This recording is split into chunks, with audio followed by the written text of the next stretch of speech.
Close your eyes for a second. Picture a world with no sound at all. Not the buzz of a light bulb, not a car somewhere in the distance, no phone buzzing in your pocket. Just wind moving through the grass, and every so often, a branch snapping somewhere close by. Now, picture this. You're out with 10 other people.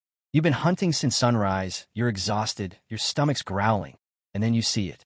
A leopard, crouched low in an acacia tree, maybe 20 yards off.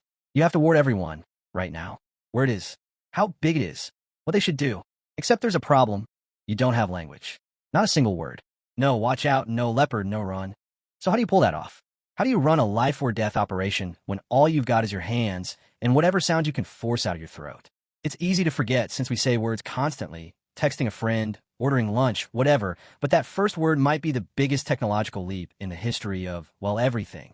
That's the point where we stopped just being another creature wandering the savannah and turned into something else, engineers of information. And with it came something even bigger, a kind of shared memory, a way to keep knowledge alive outside a single person's head.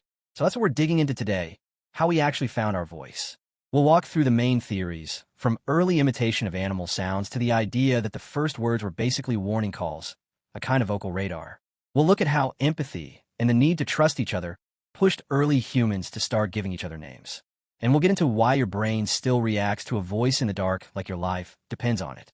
I'm G, and this is the story of the very first word. Here's the thing. Long before we ever said a word, we were already pretty good at getting our point across. Remember how we talked about early humans covering huge distances on foot? Turns out that wasn't just wandering. A lot of researchers think it was guided by something you could call gestural syntax, basically a grammar made of hands. For millions of years, our ancestors used their hands to build things, hunt, survive, but they were also using them to talk. Picture this. I point at a berry bush, then rub my stomach and smile. You get it instantly. I'm not just miming.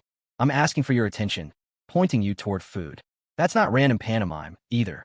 It's structured, almost like a code. Some researchers call it the gestural origins theory, the idea that our hands were basically the first interface we ever had for sharing information. Except there's an obvious flaw. Hand signals don't work in the dark. They fall apart in thick brush when you can't actually see the person you're signaling to. And they're useless if your hands are already full, holding a spear, carrying a child up a mountain trail. Funny enough, that old wiring is still running today. Ever notice how you talk with your hands, even on a phone call, when nobody can see you? That's the same ancient software, still switched on. So at some point, our ancestors needed something better. They needed a way to get a message across without needing eye contact at all. What they needed really was a sound, something specific enough that everyone would understand exactly what it meant. The very first sound we made on purpose probably weren't hello or I love you. They were copies. Before we mastered speech, we'd already gotten pretty good at mimicry, imitating the low growl of a predator or the exact whistle of a certain bird just to point at something and say, without words, look there. In a way, we were building an early warning system out of pure sound. This is where it gets interesting. If your brain happens to be wired for that broad, scanning kind of attention, the kind people sometimes associate with ADHD today, you'd likely be the one who hears the twig snap first. And when that person lets out a specific call, a distinct sound tied to a specific danger, they're handing the whole group something incredibly valuable, information they can act on immediately. If you think about survival in terms of trade-offs, a single sound that clearly means leopard is worth more than a pile of stone axes.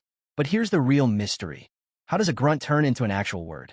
The honest answer seems to be through emotion. The same way we're a species that survives because we look out for each other, the earliest words were probably tied to comfort or distress.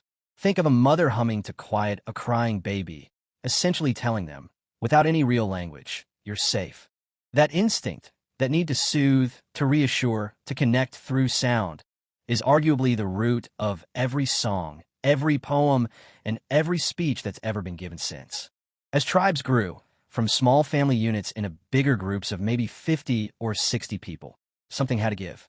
We've talked before about this idea of a social contract. The moment survival stopped being purely about genes and started being about actually caring for one another. But here's the catch. You can't really care for someone if you can't tell them apart from everyone else. That's where naming comes in. Think about the shift that happens the first time you can say, tell her to bring the water, instead of just gesturing vaguely at the group. The moment we started labeling individuals, the social contract became real. We stopped thinking in terms of just the tribe and started thinking in terms of you and me. And once you have names, you get something else almost immediately. Gossip. Don't dismiss it. Gossip was actually a genuinely useful survival tool back then. Being able to tell people who's reliable and who tends to cause trouble is, in its own way, a form of building a safer community. In a lot of ways, words became what grooming is for chimpanzees, something that bonds the group together. Words were, and still are, the glue holding the tribe in one piece.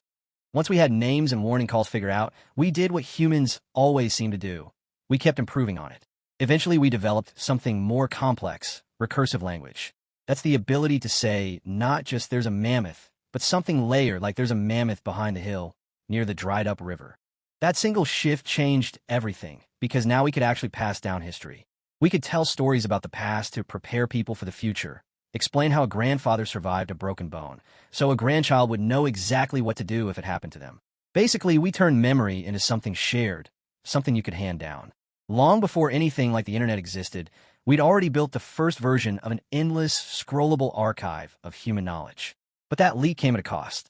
Our voices evolved for close, face-to-face connection, for small groups, for intimacy. And now, we use them to talk to machines, to vent into the internet, or to listen to podcasts while sitting completely alone. In a strange way, we're running ancient hardware through an incredibly loud, modern world. So what's the actual mystery of the first spoken word? Honestly, it's not really about one sound lost somewhere in time.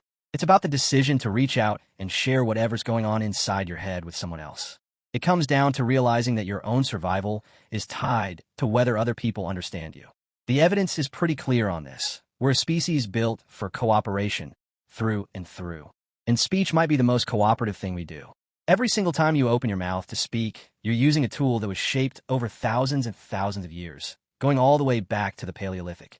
You're carrying on something that started with the first people brave enough to use their voice, to warn each other, guide each other, and eventually lead all of us out of caves and, eventually, toward the stars.